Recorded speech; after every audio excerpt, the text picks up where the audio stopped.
Hello दोस्तों, जय हिंद, जय भीम, जय संविधान। एक नई क्लास हम आपके लिए लेकर के आए हैं। जो सब्जेक्ट कोड है इसके अंदर BPCG 174 ये सब्जेक्ट कोड है। मनोविज्ञान और मीडिया, साइकोलॉजी एंड मीडिया ये सब्जेक्ट कोड रहेगा, सब्जेक्ट का नेम रहेगा। और इस सब्जेक्ट कोड के अंदर हम आपको मनोविज्ञान और मीडिया से जुड़े हुए प्रश्नों को हल करके दिखाएंगे। और उन प्रश्नों पे हमारा मेन फोकस है जो कई बार ऑलरेडी एग्जाम के अंदर पहले आ चुके हैं और आगे भी आ सकते हैं। तो हम अपनी ये क्लास स्टार्ट करते हैं। अभी इससे भी पहले मैं यही सेम क्लास बना चुका हूँ, बस फ़र्क इतना था कि मैंने वीडियो स्टार्ट नहीं करा था। पूरा मैंने क्लास कर दिया, उसके बाद देखा वीडियो रिकॉर्ड ही नहीं हुआ तो क्या मैंने क्लास स्टार्ट नहीं करा था। चलिए, ऐसा होता रहता है मेरे साथ, कई बार हो जाता है। तो पहला जो इसके अंदर प्रश्न है, मीडिया मनोविज्ञान, मीडिया साइकोलॉजी का अर्थ और क्षेत्र क्या है? मीडिया साइकोलॉजी है क्या? उसे हमें अंडरस्टैंड करना है। इसका अर्थ पहले हम समझेंगे। मीडिया मनोविज्ञान, मनोविज्ञान की वह शाखा है जो ये अध्ययन करती है कि मनुष्य मीडिया जैसे टीवी, इंटरनेट, सोशल मीडिया के साथ कैसे अंतःक्रिया करता है और मीडिया का उसके व्यवहार, विचारों और भावनाओं पर क्या प्रभाव पड़ता है। ठीक है?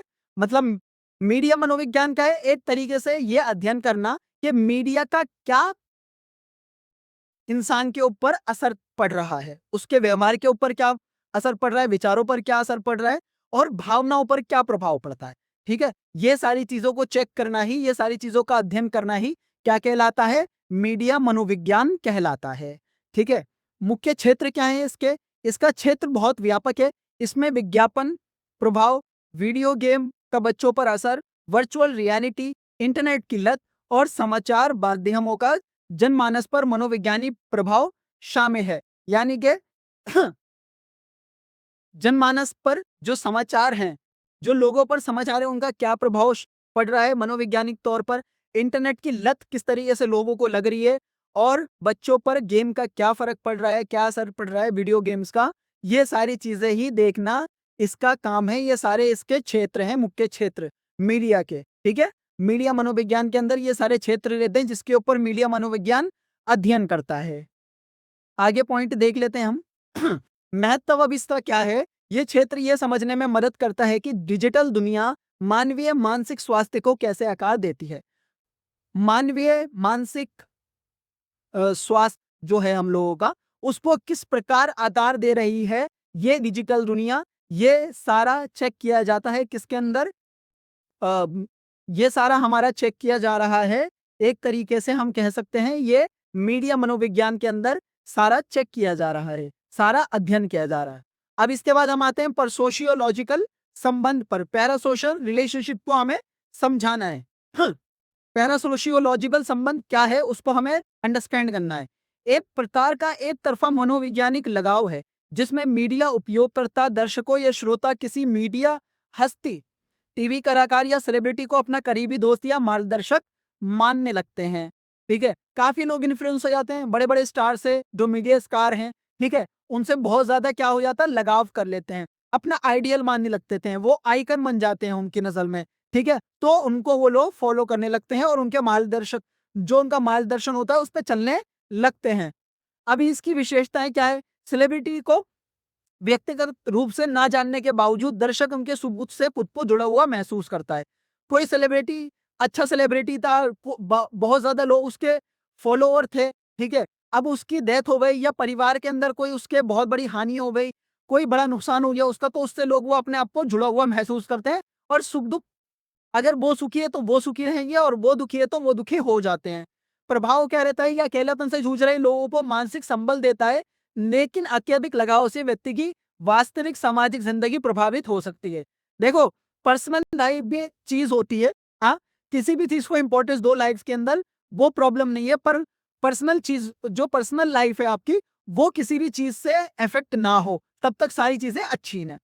इसके बाद हम देखते हैं मीडिया फैंडम से आप क्या समझते हैं। मीडिया फैंडम क्या है उसको हमें अंडरस्टैंड करना है। फैंडम उन लोगों के समूह या समुदाय को कहते हैं जो किसी विशेष फिल्म, टीवी शो, संगीतकार या सेलिब्रिटी के प्रति अत्यधिक रुचि, प्रेम और समर्पण रखते हो। मतलब कि बहुत ज्यादा लगाव बना लेना, बहुत ज्यादा लगाव जोड़ लेना किसी भी संगीतकार से, टीवी शो से, फिल्म से। कई बार हमने देखा है कि लोग, बहुत सारे ऐसे रियलिटी शो आते हैं जिनसे अपने आप को बिल्कुल जोड़ लेते हैं, कनेक्ट कर लेते हैं। अगर वो रियलिटी शो का एपिसोड निकल जाए तो वो बेकरार हो जाते हैं वो देखने के लिए। ठीक है, बहुत सारे ऐसे रियलिटी शो हैं, कई आते हैं पीवीएस पर। ठीक है, किसी का पर्टिकुलर मैं नाम नहीं ले रहा हूँ, पर हैं ऐसे काफी शोज।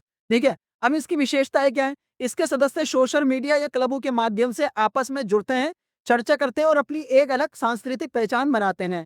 खास करके अब क्या होता है कि उस सोशल मीडिया के ऊपर ही स्पेशली उस शो का, उस सेलिब्रिटी का, उस संगीतकार का क्या होता है, एक पेज बन जाता है सोशल मीडिया पे। अब लोग वहीं पर ही सारे उसी कम्युनिटी के मिल जाते हैं आपस में, फिर वो उसमें कमेंट करते हैं उसकी वीडियोस के ऊपर। तो अच्छा है, उनका भी टाइम पास होता रहता है। मनोवैज्ञानिक पक्ष क्या कहता है? ये समूह सदस्यों को अपनेपन की भावना और सामाजिक पहचान प्रदान करता है। हालांकि कई बार ये अति पहचान आइडेंटिटी क्राइसिस का कारण भी बन जाता है। ठीक है, तो चीजों से ध्यान से जुड़ो, उन अपनी लाइफ पर ऐसा कभी मत करना। ठीक है, ये सारी चीजों के लिए पारंपरिक मीडिया और सोशल मीडिया में अंतर स्पष्ट कीजिए। ये बहुत ही इंपॉर्टेंट क्वेश्चन है। ठीक है, कई बार पहले एग्जाम में आ चुका है, पहले ही बता रहा हूं मैं आपको। पारंपरिक मीडिया क्या है? इसमें क्या है? इसमें प्रिंट है, अखबार पत्रिका है और इलेक्ट्रॉनिक टीवी रेडियो शामिल हैं। ये मुख्य रूप से एक तरफा वन्य संचार होता है, जहां दर्शक केवल संदेश प्राप्त करता है, प्रतिक्रिया तुरंत नहीं दे सकता। अगर हम देखें, रेडियो पे हमें कोई चीज की जानकारी मिल रही है, अखबार के माध्यम से हम पढ़ करके कोई जानकारी ले रहे हैं, या मान लो टीवी के ऊपर कोई न्यूज हम सुन रहे हैं, तो उसमें हम बिल्कुल भी हैंड टू हैंड तो कोई रिप्लाई नहीं कर सकते हैं, है ना? हम हैंड टू हैंड उसमें अपनी बात एकदम फटाक से नहीं बोल सकते हैं, है ना? कि भाई 4 लोगों की डिबेट चल रही है, मैं भी अपना पक्ष रख दूं बीच में कूद कर, ऐसा नहीं होता है। तो ये क्या हो गया? ये सारा हो गया पारंपरिक मीडिया। ठीक है, अब दूसरा आता है इसमें सोशल मीडिया। ये इंटरनेट आधारित डिजिटल मंच जैसे फेसबुक, इंस्टाग्राम है, ये दो तरफा टू वे और संवादात्मक संचार है। सोशल मीडिया के अंदर हर इंसान को अपनी बात रखने का पूरा अधिकार होता है। ठीक है, पर आपके जो शब्द होने चाहिए वो बेहतर होने चाहिए। जरूरी नहीं है कि सामने वाला अगर गाली दे के बोल रहा है तो आप भी गाली दो, है ना? ऐसा नहीं करना। ठीक है, अपनी बात रखने का एक तरीका होता है, उस तरीके के अंदर आप अपनी बात रख सकते हो। तो ये हमें आजादी देता है सोशल मीडिया।